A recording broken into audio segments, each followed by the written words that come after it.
This is Suicide Prevention Month, designed to raise awareness of an epidemic. Every 90 minutes, someone between the ages of 15 and 24 takes his or her life. The young woman you're about to meet tonight was 17. Her parents share Alexandra's story with Jim Axelrod in our continuing series, Eye on America. Tonight was beautiful. I saw the moon, I saw the stars. The home video will look so familiar to so many parents. The sweet little girl singing and dancing her way to her teen years, Alexandra Valores, where she's recognized for achieving outside the home. And please consider me for the National Honor Society. And thoroughly cherished inside it. Okay. Like, this was awesome, Alexandra. She was such a happy girl. Happy birthday to you. And so motivated and so just full of life. Dear Alexandra.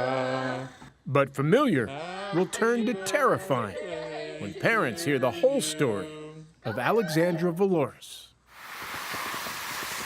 Just weeks after a family ski vacation, Give a smile. this 17-year-old high school junior, straight-A student, class officer, and robotics whiz Not too bad. made her bed, tidied her room, and walked to a highway overpass in Grafton, Massachusetts. I leaned over the embankment and looked down and I saw her. Dean Valores, Alexandra's father. I was just hoping for warmth. Do you know what I mean? But there was no warmth. It was done. Then all the cars kept driving by. My daughter's on the side of the road. Nobody saw this. And she's cold. Nearby, Dean and his wife Alicia found 2 journals in their daughter's belongings. There was just so much joy in everything she did. And it doesn't match what was in that journal. 200 pages of self-loathing and despair. You are broken. You are a burden. You are lazy. You're a failure. She was a highly motivated achiever. But that's how she felt inside. Such a sharp and confusing contrast to who they thought was their happy oldest child, strumming her way through adolescence and still talking to her parents. You're having all these great conversations. Great conversations. It just doesn't seem possible, but it's what reality was. Because it's written right here.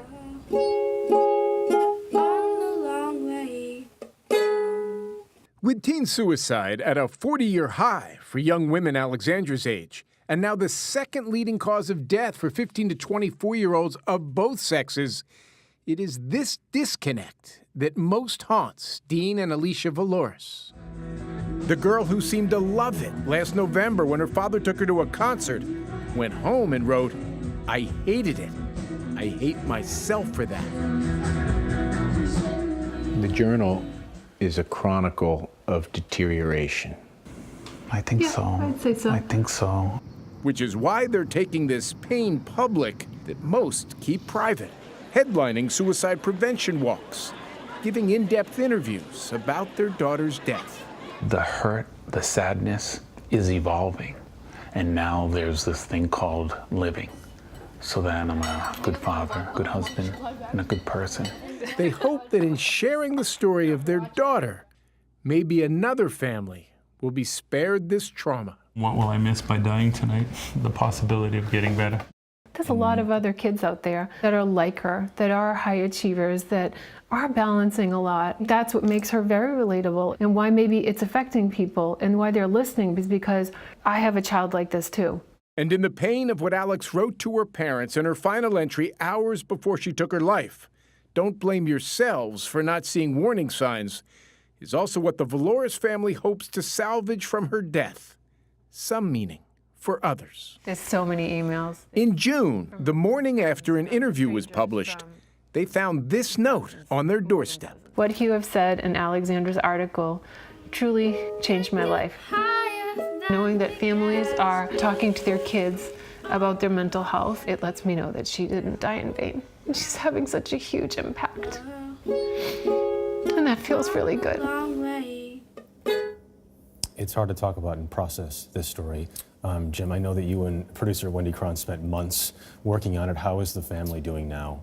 Well, it's been a little more than 6 months. So many levels of pain and devastation to process. I do think it's extremely important that we thank Dean and Alicia Valores for being so open with us in discussing their daughter's death. Those journal entries are brutal to read, but sharing them is their way of prodding other parents to check in with their kids, even those, or especially those, who don't show those classic signs of being at risk. And they already have helped. For a list of resources on suicide prevention, we should mention you can go to our website tonight at cbsnews.com. We'll be right back.